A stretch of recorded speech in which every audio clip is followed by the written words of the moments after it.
Hi, Assalamualaikum. My name is Kamal and Azmira Norkamal. Mission number I18203246. And me, with my friend, my colleague, Noor Farzana Auni Binti Zulkifli, Azza Azmira Binti Mazlan, and Muhammad Syafiq bin Rahman. We will present Chapter 10, Change Management, Processual and Contingency Approach. So I will begin now. First is we'll explain you from this chapter learning objective. Understand and identify the factor that can cause change to fail. Assess the strength and limitation of checklists for managing change effectively.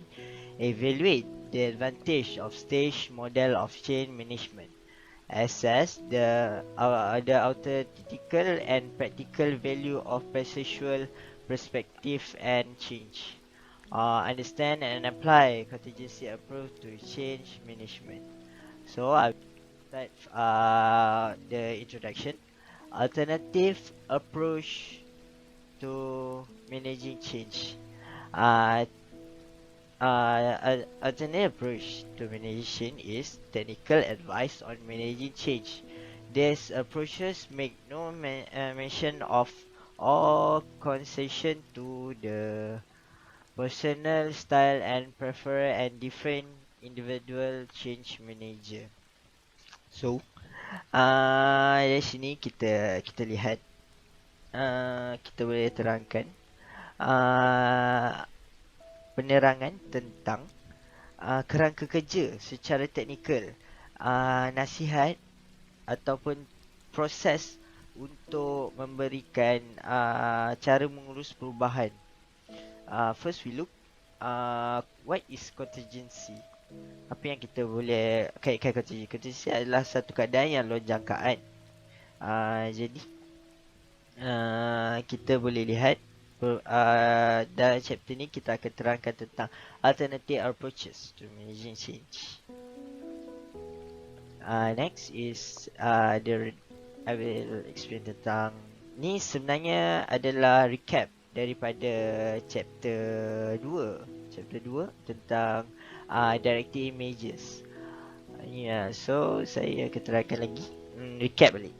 The director and navigator image of a change management. The director image underpin the change management approaches associated with the work of a large consulting company and also of academic who work as change consultant in this field.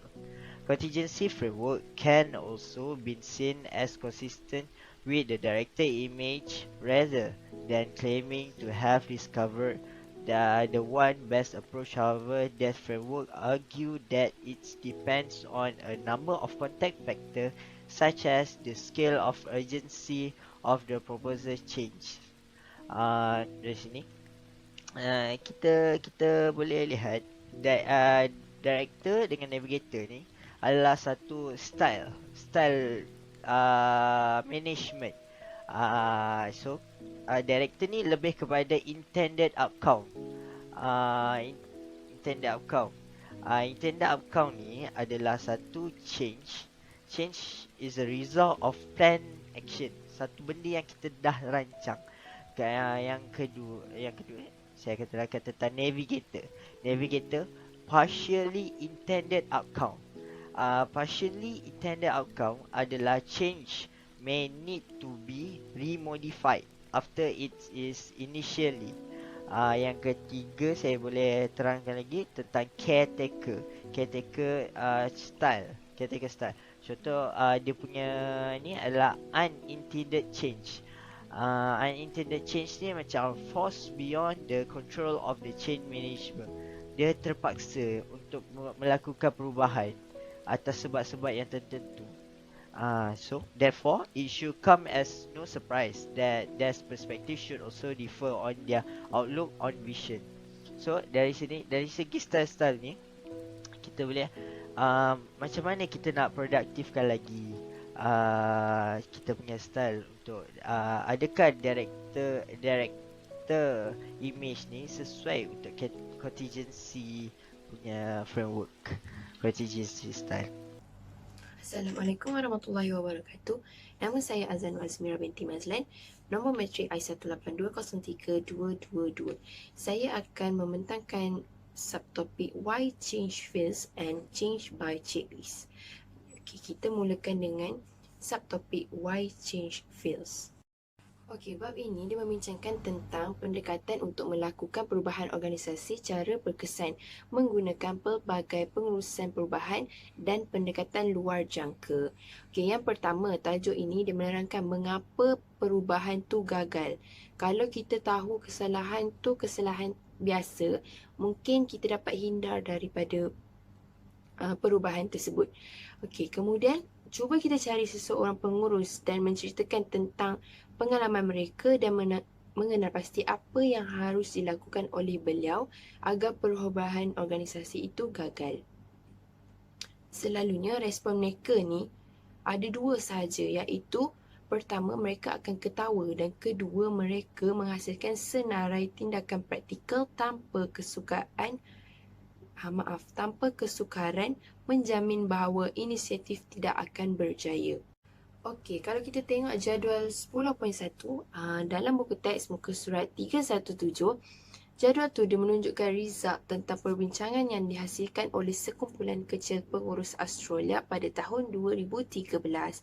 Terdapat dua kesimpulan dekat sini, iaitu di mana yang pertama adalah memastikan bahawa perubahan gagal. Maksudnya kalau seseorang tu nak buat, dia tak susah pun, mudah je perkara tu untuk buat sesuatu perkara tu gagal. Dia terdapat pelbagai cara yang boleh digunakan oleh seseorang seperti gabungan actions dan inactions. Actions tu apa maksud dia? Actions tu contohnya dia tak nak buat perubahan, jadi dia buat satu tindakan yang boleh menggagalkan satu perubahan tu. Kalau inactions pula, seseorang itu dia tidak buat apa-apa tindakan ataupun dia buat secara senyap je. Lepas tu, kalau kita mempunyai pemahaman yang baik yang boleh menjadikannya salah, kalau nak betulkan, benda tu tak susah pun. Cukuplah buang benda yang negatif kan dalam sekeliling kita. Contohnya seperti mempunyai visi yang jelas. Yang kedua adalah mempunyai komitmen dan sokongan daripada leadership. Yang ketiga adalah mempunyai komunikasi yang baik. Dan yang terakhir adalah sentiasa membincangkan tentang kejayaan dan perkara-perkara yang positif. Okey, seterusnya kita sambung dengan Transformations Effort Fields. Okey, dari penyelidikan yang lebih dari 100 syarikat, John Cotter berpendapat bahawa perubahan transformasi seringkali gagal kerana kesalahan yang berlaku dapat dikenal pasti dalam jadual 10.2. Okey, jadual ni boleh tengok dalam muka surat 318. Kemudian, macam yang saya letak dekat slide ni lah. Okey, dia menekankan kesalahan yang keempat, iaitu kurang berkomunikasi. Kerana manusia ni, kalau kita bagi message ataupun information sekali saja dia tak cukup. Visi dia kena berkomunikasi selalu dalam pengurusan, sama ada dalam perkataan ataupun dalam cara tindakan. Kemudian Cotter mengubah kesilapan ini menjadi model transformasi yang berjaya. Kiranya menyelesaikan masalah ini perlu mengikut turutan dan tidak terburu-buru. Disebabkan itu, setiap organisasi perlu mempunyai perancangan yang teliti. Sebab kebanyakan organisasi ni, diorang sering mengambil jalan yang terlalu pintas ataupun mudah untuk melakukan sesuatu perubahan itu dengan cepat. Tapi perkara itu sebenarnya salah. Ia akan dapat hasil yang kurang memuaskan. Okey, pendek kata, perubahan akan gagal dan melibatkan kos. Tapi sebenarnya, action dari organisasi itulah yang penting untuk mendapatkan cara yang betul.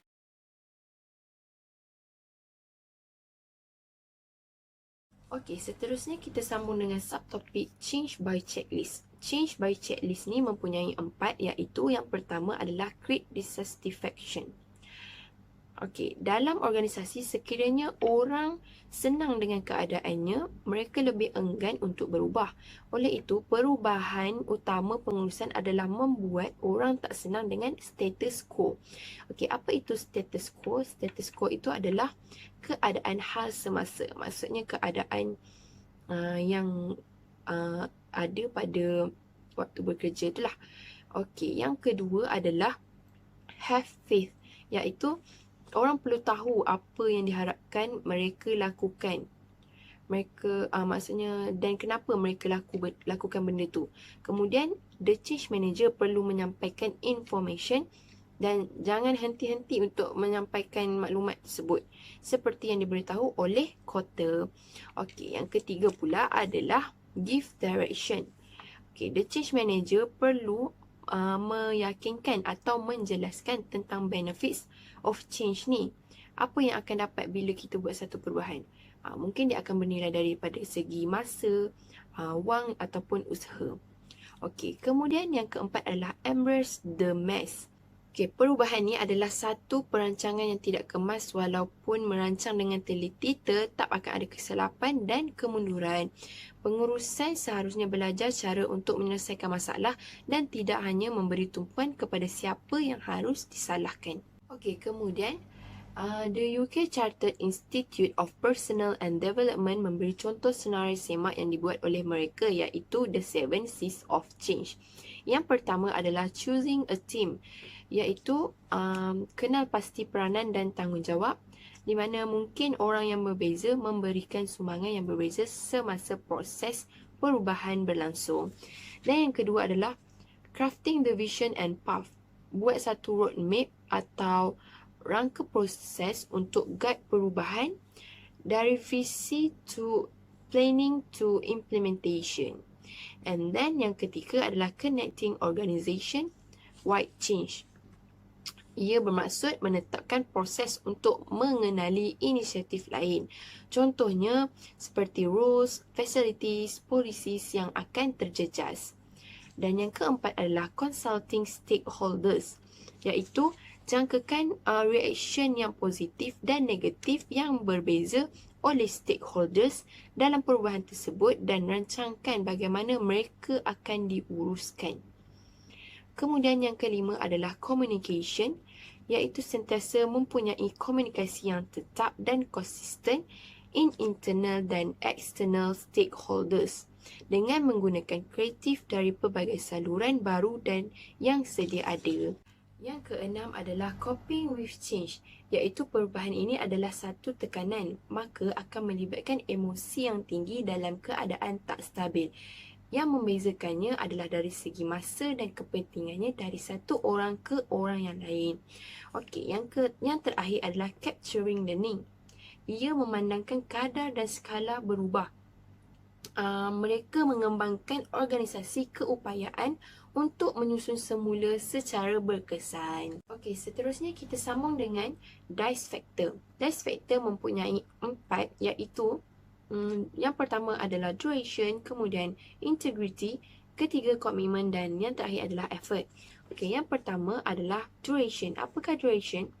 Sekiranya mempunyai jangka hayat masa yang pendek, tempoh masa tu akan selesai untuk program tu. Okey, kalau dia bukan jangka masa pendek, dia akan jadi reviews or milestones.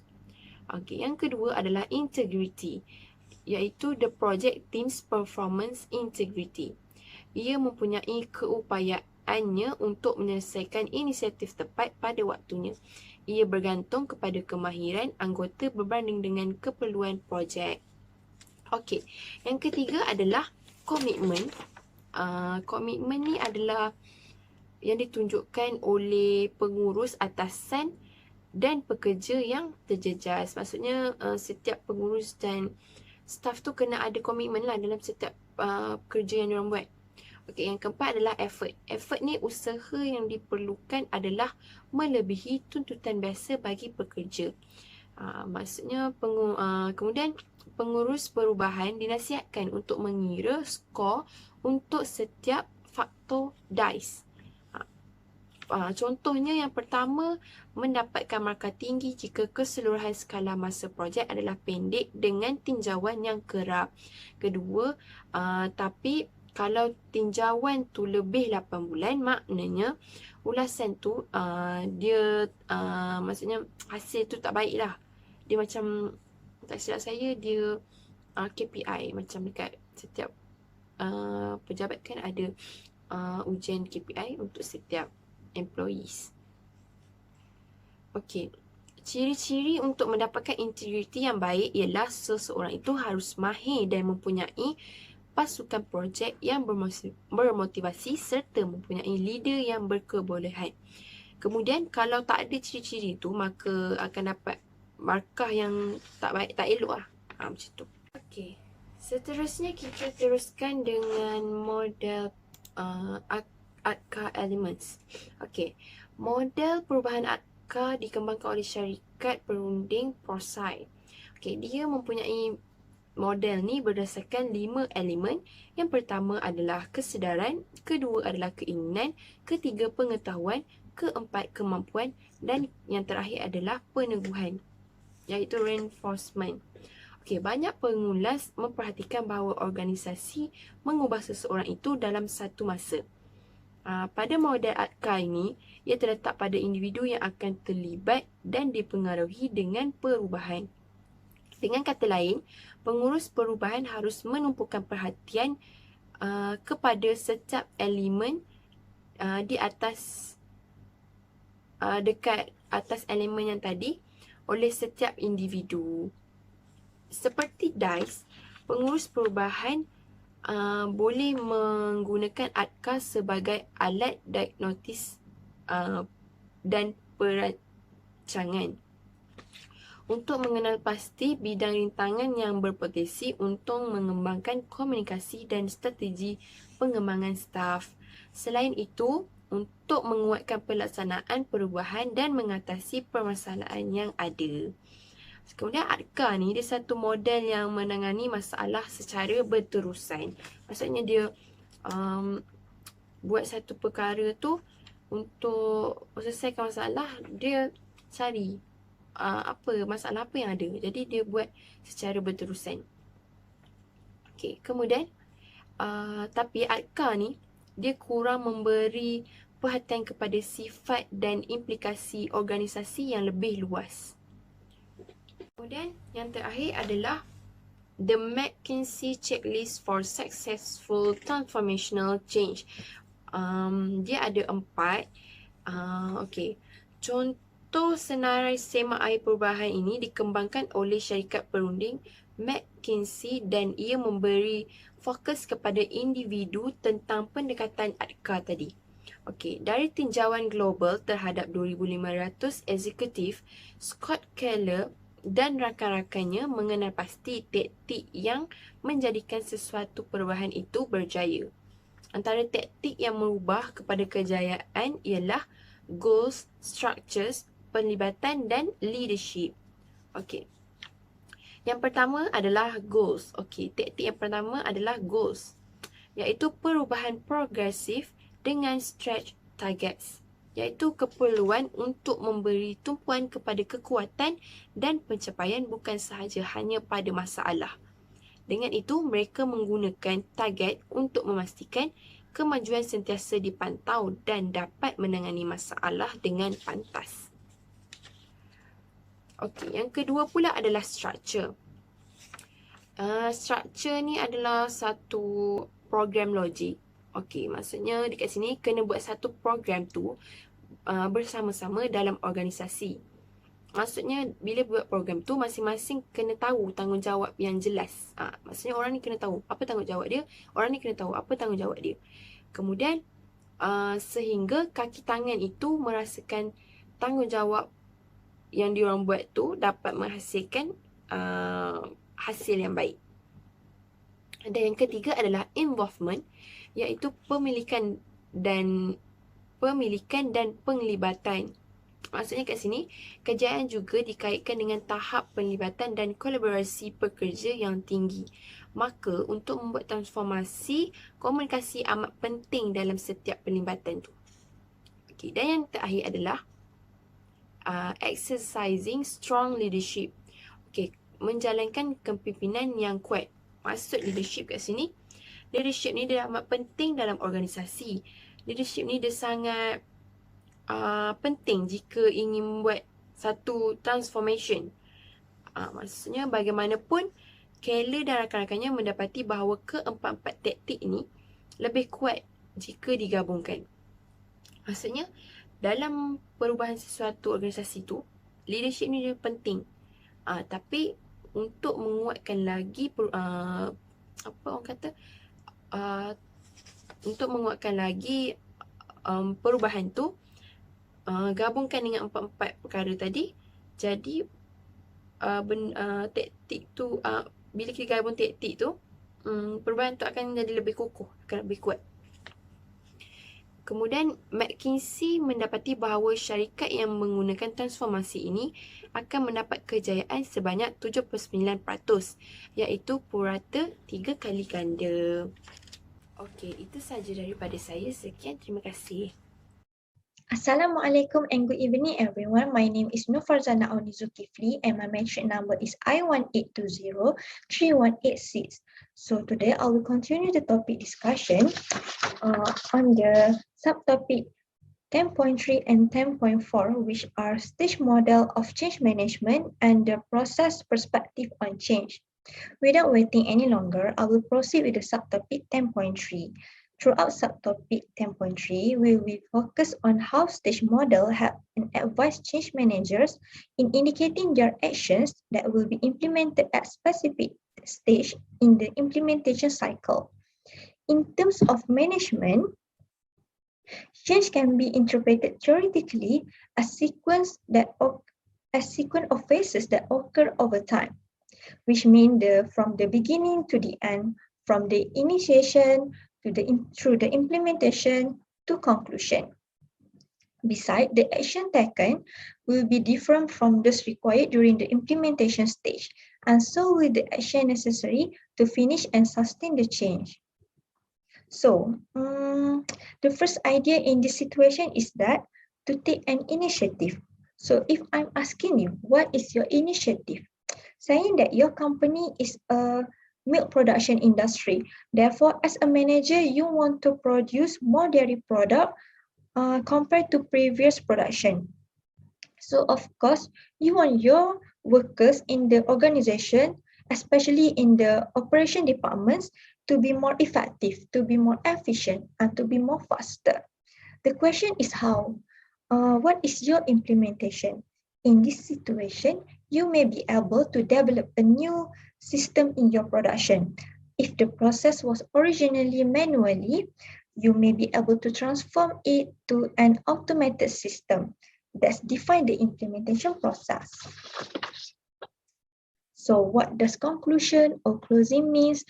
As a result of going through those earlier cycle, it will turn out to be something productive, achieving your required change. It then becomes easier and more efficient for your company to produce a huge production of dairy milks.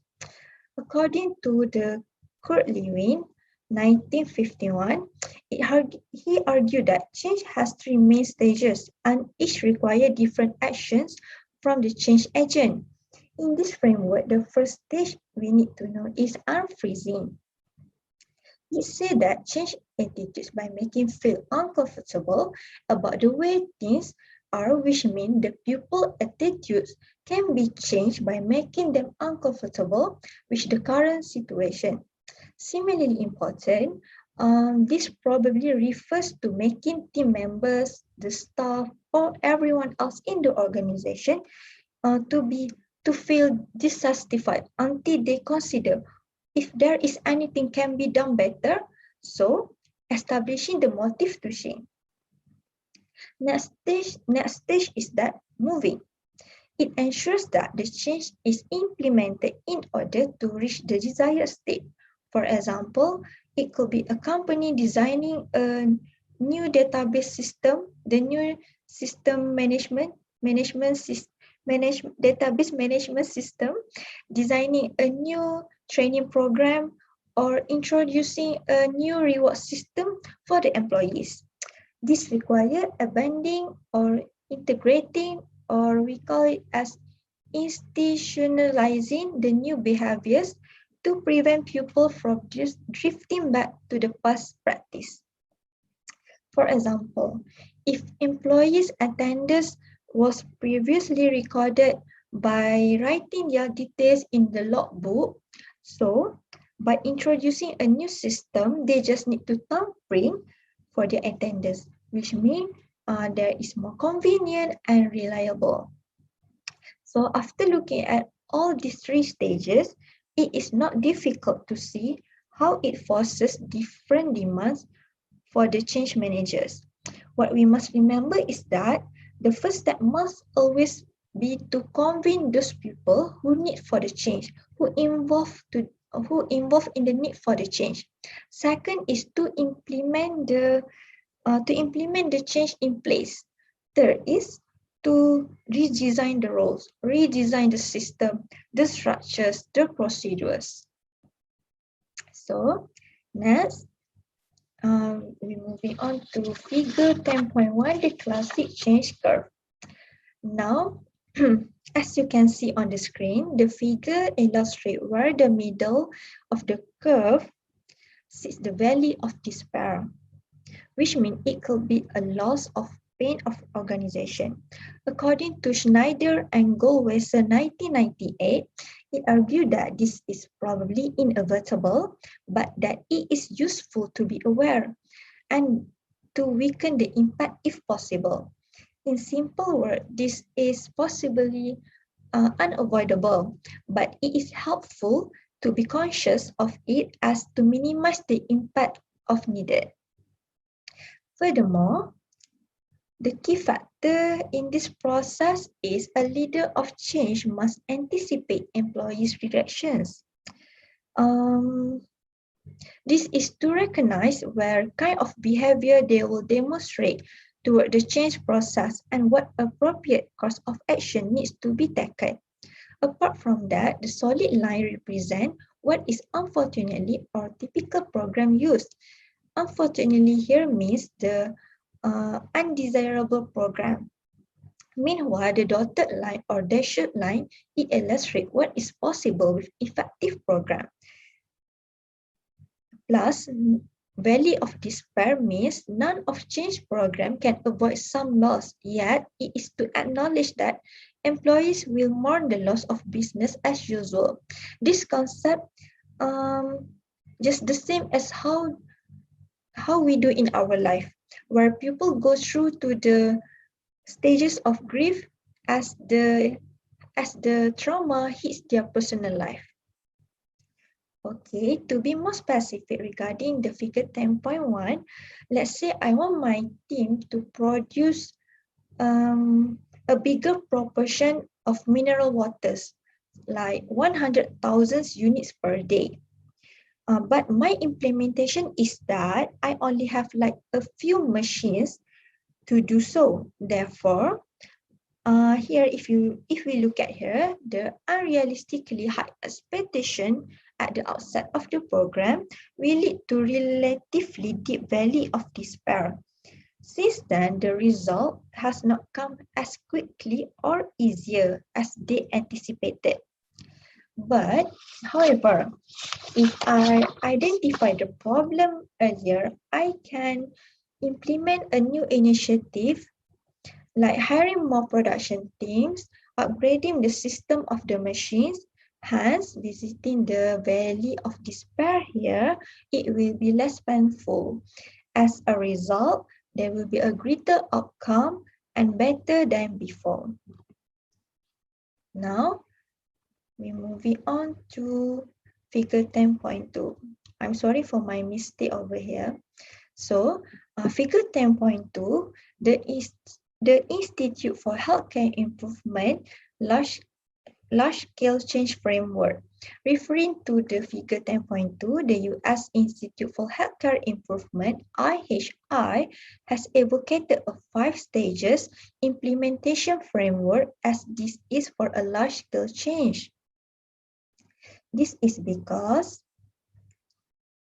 The healthcare sector in all developed economies faces a range of pressure, which mean the external forces such as social, demographic, medical, economic, technological, and political. The difference is that this framework uses different terms following Lewin approach, and it is more detailed. Let's go through to the table. It is starting with to set the direction, the mission, vision, and strategy by making the status quo uncomfortable and making the future attractive. Status quo means here is the current situation, the way things are. Also, it is followed by establish the foundation by reframe operating values, build improvement capability, prepare personally, choose and align the senior system, the senior team, build relationship, and develop future leaders. And it is also highlights the building will, the generating ideal, and the executing and sustaining change.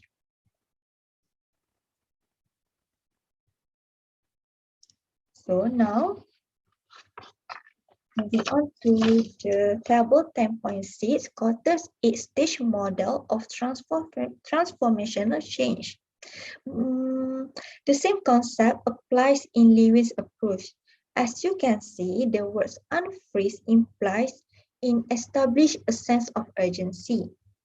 It involves examining market and competitive realities.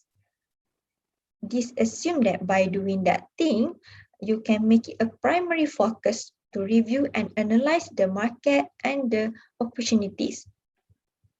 Second is form a powerful guiding coalitions. Here is include the forming group with the power to lead the change and encouraging this group cooperate as a team. The third is to create a vision in order to direct or proceed toward the change effort, which will eventually contribute to the development of strategy for achieving the vision. The fourth is to communicate the vision. As we all know, communication is a key for truly understanding the vision and the strategies, as well as having the guiding coalition model for the new behaviors. Fifth is to empower others to act on the vision, which is the term of moving in according to Lewin's approach. By removing obstacles to change system or structure that undermine the vision and encourage risk-taking and unconventional thinking. Unconventional thinking here is creative thinking. Next is to plan for and create short-term wins, which involve plan for visible performance improvement and reward the employee, as everyone is deserved to be rewarded after working hard and struggle to achieve the company mission and vision. 7 is consolidate gains, produce more change. This indicates that the manager needs to identify the system, the structures, and the policies that do not fit the vision, so that it might be necessary to hire and develop a new staff who can implement the vision, as well as provide them with a proper training program, plus to maintain a momentum with new teams, projects, and change agents. Last but not least, the terms of refreeze to institutionalize new approaches. This means that after we have recognized the staff, the projects, the system, the procedure, the structure, so we can link the new behavior clearly with the corporate success and ensure leadership development succession.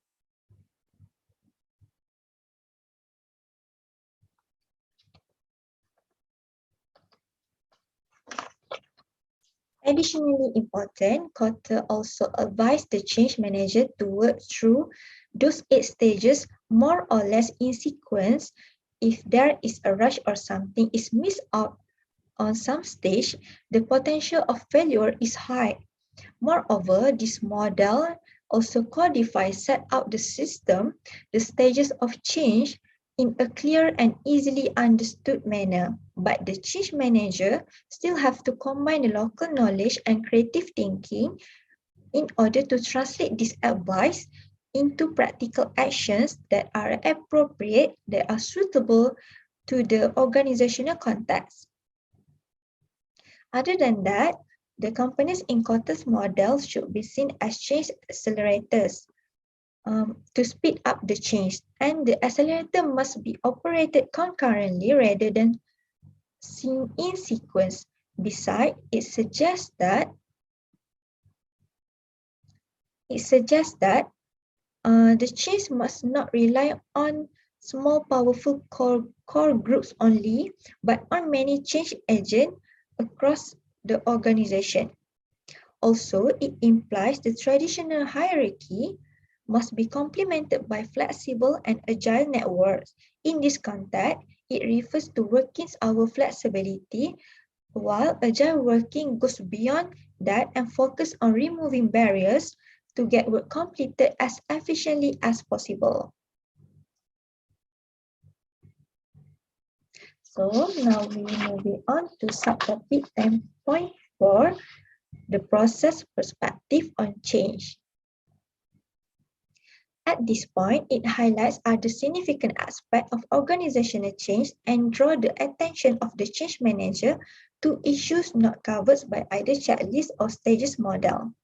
It potentially making change appear to be more complex, which means the process thinking encourages the change manager to adopt more comprehensive approach to design, planning, implementing, and reviewing change activities. So how to understand the organizational change? In this process perspective, it argues that understanding organizational change, one has to understand how the substance, the context, and the process interact over time to produce outcomes.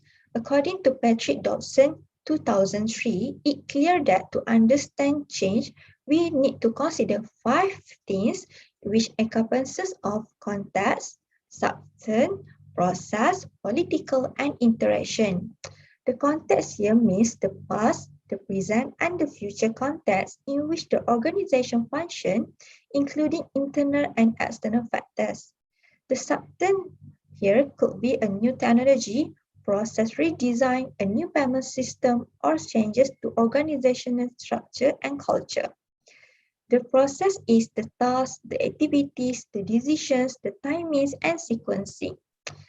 Next, political. The political activity are both within internal and external to the organization. And the last one, interaction, the interaction between these factors. Now, referring to figure 10.3, determinants of organizational change. According to Dawson and Andrew Paulus 2014, they emphasize the role of the politics of change. As I mentioned previously, the context of change represents the past, the present, and the future. In this setting, Dawson identified 5 aspects of internal context, which include human resource, administrative structures, technology, product or service, and history and culture. On the other hand, the external context is like the market legislation. On top of that, he also identifies 4 key features of the substance of change, which comprise its scale, its defining characteristic, its perceived centrality, and organizational timeframes. This ensures that the substance of change affects the scale of disruption to existing structures and jobs. The structures mean the system, and the job is the worker, the staff. In addition, the managers can draw upon evidence from the context and substance of change to marshal support, which means to gather and to legitimate their own proposal through political action. For example, external political activity such as consultation, negotiation, conflict and resistance, which occur at various levels within and outside an organization during the process of managing change. Meanwhile, the internal political activity is related to the authority and power in the human interaction. Now, let's take a look on 8 general lessons concerning change management practice. First, there are no universal prescription or simple receipt for how best to manage the change. Second, the change is a political process and change leader need to be politically sensitive and astute. Astute here means need to have a good judgment. There is time, planning, and flexibility are essential in changing attitudes and behaviors and in gaining commitment for change. Fourth is it advocates critical reflection, challenging taken for granted assumptions. For example, here, with regard to resistance, they may be feel the initiative to change is weak or ineffective. Fifth is it is important to learn from both positive and negative experiences. Sixth, education, training, and development should be aligned with new operating procedures. 7. Communication is fundamentally important in steering the process in desired directions. And the last one is change requires constant adaptation to contextual circumstances.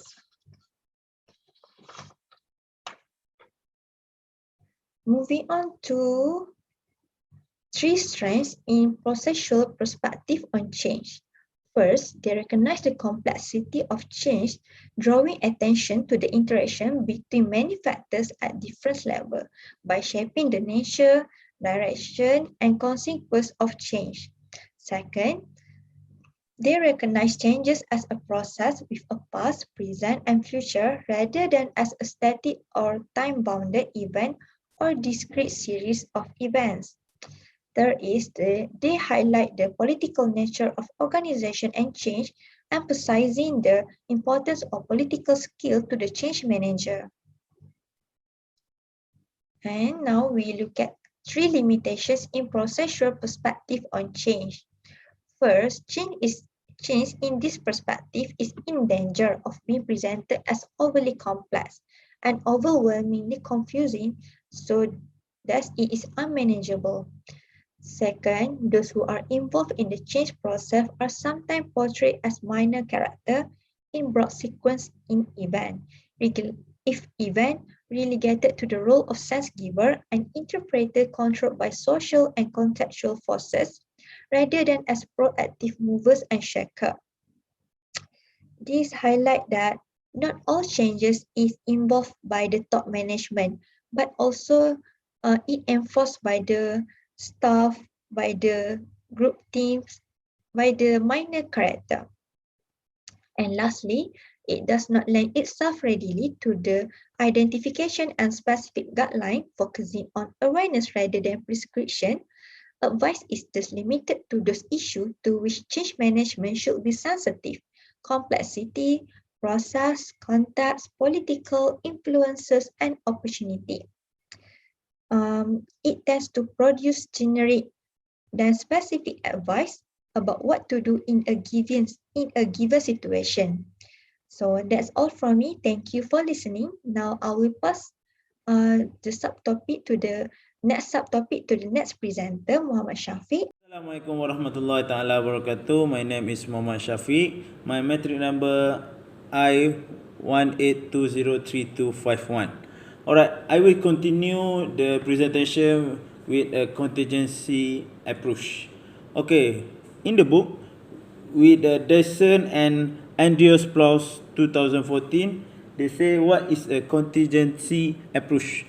Contingency approach is a lead to develop of contingency approach, which they argue is the best way to manage changes depend on contextual and others factor. So contingency is approach is the best way to change the view of something that we see in organization. Okay, number 2, the style of change will different depends on the scale of the changes and the receipt of the changes of organization members. Okay, changes contingency approach is the dummy stage model, and the style of change varies from collaborative or cohesive. Dummy stage contingency model of change. Okay, for the first one, we have scale of changes. We have 4. There is fine tuning, instrumental adjustment, modular transformation, and corporate transformation. For the style of changes management, we have collaborative, consultative, directive, and corrosive. Okay, we go through to the fine tuning. Fine tuning for directive only. There is Taylorism. Taylorism is the avoiding change of making small adjustment for contingency model lah. For second one is the instrumental adjustment. They have for collaboration and consultative. There is the development transaction is the constant change, and task focus transaction is also constant change.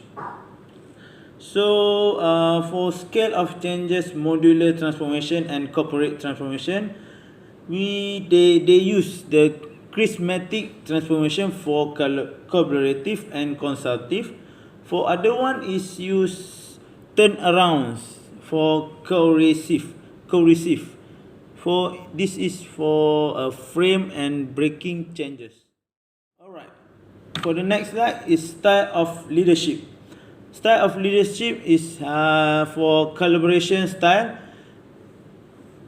is attract a larger scale participation from the employee of the organization for important decision related to the future of equal related to the method of implementing organization changes. For number 2 is consultative style. Is the way of leadership style consult the employee before implementing organization change by involve them little of process or goal setting related to their area and expertise. For this consultative style, manager or someone else then have a higher job scope will teach or will implement how the organization works, and the manager will teach the process and the aim of the organization to teach the new or the new employee lah. Alright. Alright, we go to the next directive style. Directive style leadership is involve at least participation from the employee to the in the decision making process relate with the organization future. Instead of kind of leadership use authority for implementing vital decision relate to the organization change. For this one, manager will involve all employee to see how they make a decision making, and it also can relate for the organization future that can be used for manager to see how their employee make a fast decision to change the changes of organization. Alright. So this kind of leadership also use authority for implement to others. Okay. So we go to a coercive style. Coercive style is the implementing organization change on the members of the organization either by involving the outside parties or involving the manager or executive in a process. For this leadership is more focused on manager or executive, high executive workers lah. So this coercive style will teach or will involving the outside or inside the manager. Okay. To type of change, we have 4 type of change. The first one is develop transition.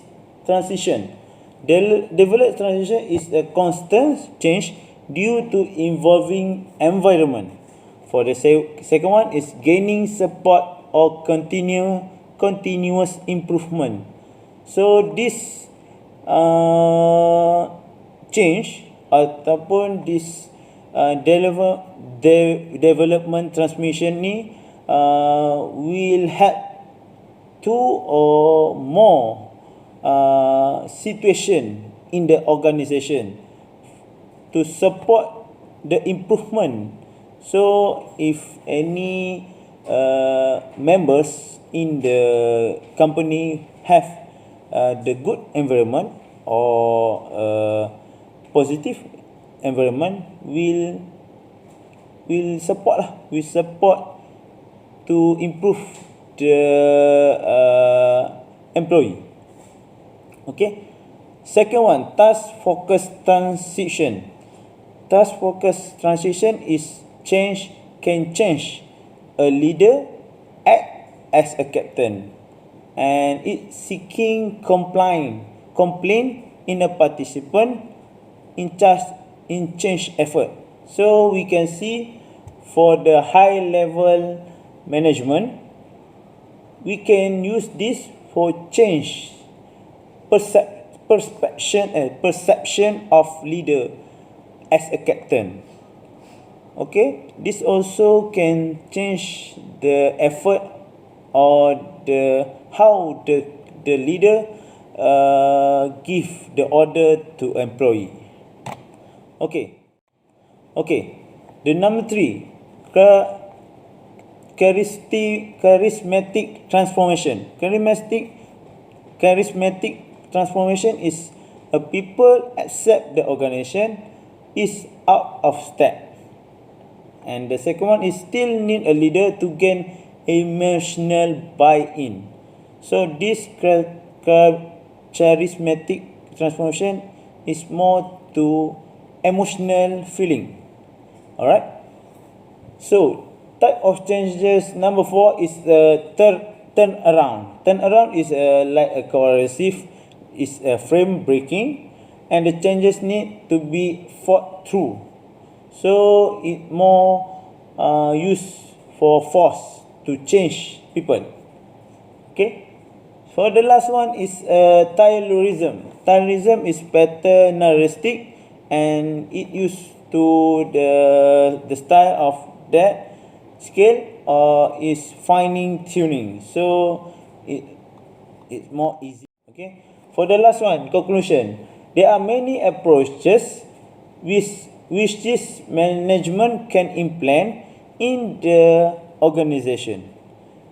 The organization culture belief vary quite significantly. The management need to choose one or which is the best suitable for their organization.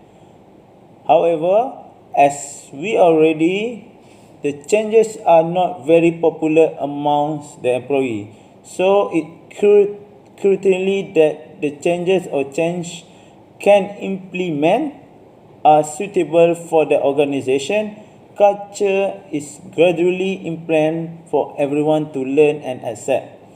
For this, the conclusion means by every employee or every organization have their own uh, employee that make more, what we call it as more ragam. Okay, so they can choose either the positive or the negative, or it's combined to make the organization strong, and to go or to aim what their goals. Okay, so this change will help a little bit more the organization to build the change of environment in their organization. Alright, thank you. That's all for me. Assalamualaikum warahmatullahi taala wabarakatuh. Okay, so for the literature review, the contingency theory of organization, wrote by the author by Lex Donaldson, uh, the publisher copyright 21 by Sage Publication. This journal I take from Abriza and M. De Wall, 2004. The journal. Okay, so Lex Donaldson said that organizations are seen as adapted over time to fit their changing contingencies so that effectiveness is maintained.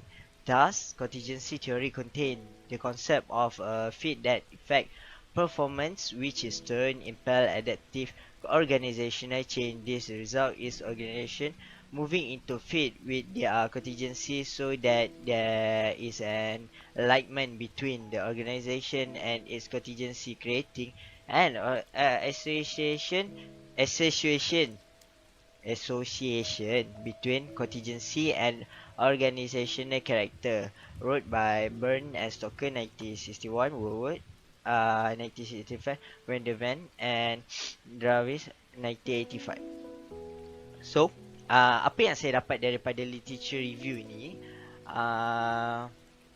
daripada saya cari di Google Scholar, bertajuk The Contingency Theory of Organization. Maafkan saya. Bertajuk Contingency Theory of Organization. Dalam jurnal ni dia membincangkan tentang kebaikan tentang contingency yang kita boleh kaitkan tentang keberkesanan dalam sesebuah managing chain. So dalam contingency terdapat 3 elemen penting. First is environment, organization, the organization size, the strategy. So environment, perkara sekeliling yang berkaitan dengan organisation itu, organisation culture dan sebagainya. Organisation size, berapa size organisation tu. Kalau besar, dia tak boleh untuk melebih kepada sebelah pihak. Dia perlu adil dan seksama kepada semua pihak walaupun ni besar. So strategi syarikat untuk mencapai vision dia. Jadi perkara-perkara ini dibincangkan dalam jurnal ini, dalam artikel ini. So dia pun menyatakan contingency memberi efek terhadap bureaucratic structure, yang bukan saja daripada managing tapi berkaitan kepada bureaucratic structure. Contoh, pekerja ramai. Kita tidak boleh mementingkan sebuah pihak saja. Itulah perkara-perkara yang telah dibincangkan dalam jurnal ni, selain daripada definisi dan kesimpulan. And then diorang banyak explain tentang how nak adapt kepada daripada teori ni kepada organisation. Macam mana diorang nak adapt contingency ni melalui style-style yang saya terangkan tadi, seperti director or navigator style. That's all from us. Thank you. Assalamualaikum. Thanks for lending your ear.